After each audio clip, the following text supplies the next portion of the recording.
Hi everyone, I'm back with another video today. I don't know when this will go up because I thought I was supposed to get my internet back today, which was Thursday, but somehow it didn't get ordered or the order got canceled or something. I don't know. I'm gonna work on fixing it tomorrow, but I may not get my internet back for another week.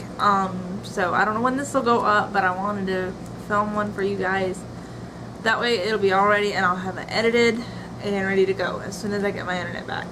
Do my first book review, and it's on a book called Shunning, and it's a book by Beverly Lewis. She's written many books, and this is the first one I've ever read. I actually seen the movie before I read the book. I've actually had the book for a couple of years. That shows you how fast I am to getting around to reading new books. The movie first, and I absolutely loved it, and I was just dying to read the book to see how it was different.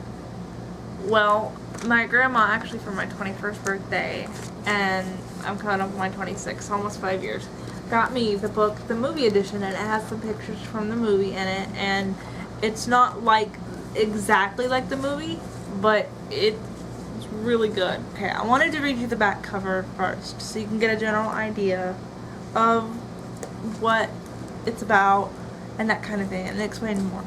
And alright, the back cover says, all of her life she longed for the forbidden things, but will her dreams come at a price too dear to pay? Why would Katie Lapp's mother, a plain and simple Amish woman who embraces the old ways, hide a beautiful satin baby dress in the attic? The straggling answer comes to light on the eve of Katie's wedding to widower Bishop John, throwing her life, present and future, into confusion. Now, I will say this book is amazing. It doesn't, but before I go any further, it does not end like you would hope. It's good, but it leaves you wanting, how do I put this? It doesn't end wrong, so to speak, but it leaves you wanting more, which makes me think there may be a second part to this. I don't know. I'll have to look it up because I know Beverly Lewis has written a lot of books about Amish culture and the Amish way of life, which, by the way, has always fascinated me. I love reading about it, even if I don't completely agree. I love reading about the Amish culture and beliefs. And so it makes me think, because of the way it ended, that there may be a second part to it. I don't know. I'll have to look it up. But if there is, I really want to read it because this book was amazing. Okay.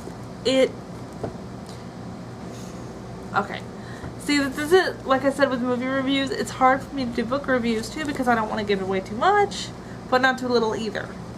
So the book starts out with a young woman named Katie Lapp, and she has a mom, a dad, and two brothers living at home, and one brother who is married, and with a baby on the way, I believe. Yeah, with a baby on the way.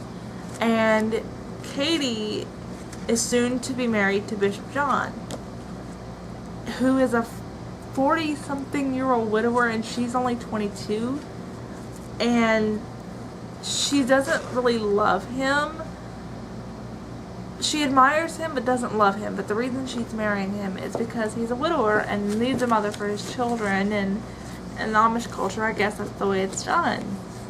So she is working on her wedding dress, and she's very content with her life. And she's set in the old ways. But there's something she's always loved. She's always loved music, and not just old Amish hymns. She's loved what they consider forbidden music, love songs, and anything that's not in the 16th century Amish hymnal. And that gets her in a lot of trouble, thus the name The Shunning. A few days before her wedding, she goes up to the attic to look at her mother's wedding dress. Because she's sewing on her own, and working on it, making it pretty how she wants it. But it has to be plain. It can't be fancy, of course, because it's Amish. And see, I never understood that. But anyhow, I don't want to delve into the religious side of it too much. But she's working on sewing her own, but she wanted to see her mother's for inspiration. So she takes out the wedding dress and is inspecting it. And her brother is up there with her for a little while, and he's talking about, he says, do you feel sort of bad about marrying the bishop, that he came with a ready-made family because they already had 5 children? And she says maybe one day I'll learn to love him, basically, and that she doesn't feel bad. she feels like it's her duty almost, because she could have been passed over and not marry at all, which personally I don't agree with. I mean, she's only 22, but anyhow, that's how the story goes. And anyway, as she's looking at her mother's wedding dress, and her brother leaves the attic, and she finds the mentioned satin baby dress. And satin is not something the Amish would, you know, wear. You know, it has to be very plain and, you know, just not fancy, as they call it, at all. And she loves the dress, and inside the dress there's a name of Catherine Mayfield. Has never heard this name, because Catherine is an Englisher's name. It's a very fancy name. Well, her name was Katie. And so she has always longed for the fancy things, the things that people in the modern English world take for granted, like being able to wear different colors and different materials and music and just all the forbidden things that the Amish don't believe in. And she's always longed to have those things, and she just clutched the baby dress and just cried and cried and cried, and almost as if she was envious of this baby. And so she comes down of the attic later, and after the families had their meal and everything and the prayers, and she decides to ask her mother who Catherine Mayfield is. Well, her mother faints. Well, skip ahead a little bit, because I'll be here all night telling you the whole book if I don't. Come to find out, Katie was adopted, but not in so much sense of the legal word. A young teenage mother gave birth to a little girl named Catherine Mayfield, and she hadn't decided yet whether she had wanted to give the baby for adoption or keep the baby. But while she was in the hospital, she overheard that an Amish mother and father had just lost their baby girl and couldn't have any more children. So she decided that that's what she wants to do, is give her baby to them. It wasn't technically legal, but that's what she done. It wasn't like a legal paperwork adoption, but she gave her baby to them and says, you know, take care of my baby. And that's where the baby satin outfit came from. And but they renamed her Katie because Catherine was very fancy to them. In the Amish world, Catherine is a very fancy name. So they renamed her a plain name of Katie, which both are very, you know, personally, Catherine's not my thing, but I don't see how it's fancy, but okay. And anyway, Katie has no idea that she's adopted. She's always assumed that she's her mother and father's. She was born English, and she doesn't know this. Well, as the back of the cover says, she finds this out on the eve of her wedding. And it sends her whole world into turmoil. And before her wedding actually happened, she had to repent to the bishop, whom she was soon to marry, of her sins of harboring the guitar that she and her first love had, because the guitar is in their eyes evil. But her first love, Dan, who has passed away, he loved music, and he said, look, this isn't the way things should be. It's not about works. That's not what gets you to heaven. That's what he said. Works is not what gets you to heaven. Jesus Christ gets you to heaven. And it's not works. It's not just by works, like her family believed. They believed in Jesus, but they also believed that it was just solely by works, that you have to wear this, or you have to do this, or you won't get into heaven. Those kind of things. And he said, no, that's not how it works. And he didn't believe in all the old order Amish ways. He was more like Mennonite. But even the Amish were against some of the Mennonite, even though the Mennonites were some of their relatives. And, like one of the things, for instance, the Mennonites in the book would talk to God in prayer as if they were speaking to a friend, just like I'm speaking to you right now. And that's how they would pray. And personally, that's how I pray, like I'm speaking to you, you know. And the Amish believe that you can't do that, that God is the Almighty. He is the high of high. You have to address him as an authority figure, not as your friend. Personally, I don't agree with that, but that's where they would use the Mennonites as the way not to be instead of the way to be. if that makes any sense. But Dan got invited, her first love, got invited to a Mennonite Bible study, and he said, this isn't right.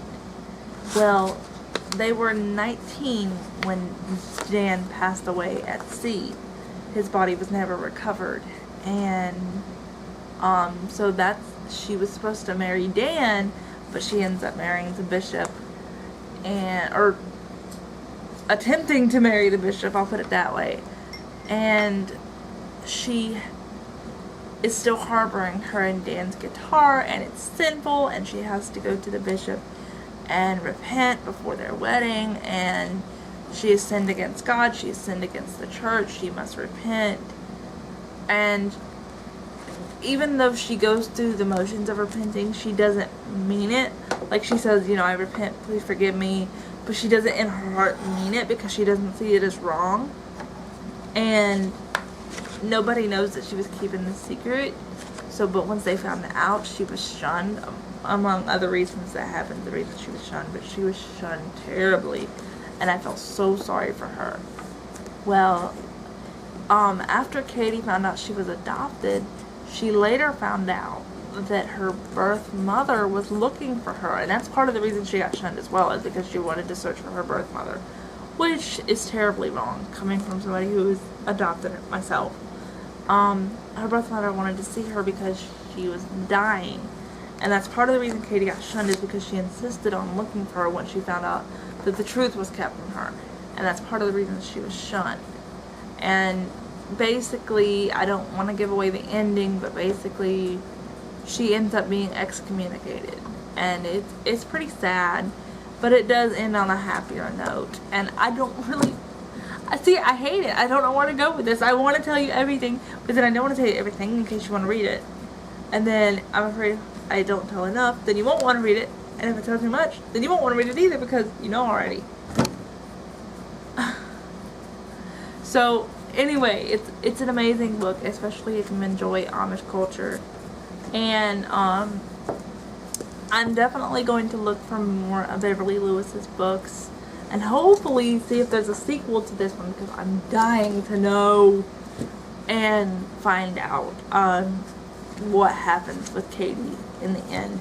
Because like I said, it doesn't end wrong necessarily, it just kind of leaves it hanging, kind of like a cliffhanger, which makes me think that there is a part 2 somewhere. Maybe it hasn't come out yet, maybe it has, I don't know, but I'm definitely looking. And the movie itself was an amazing movie too. Like I said, I've seen the movie first, and Danielle Panabaker plays Katie Lapp. The movie itself didn't actually, it ended sort of like the book. Not wrong, but not the best way either. And here, let me show you. Here, so as not to give away too much, here is a couple of pictures from the movie of, I don't know if you can see it. Let's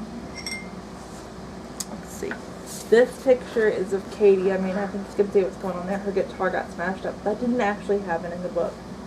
And the other pictures are of her mother and father below her, Samuel and Rebecca.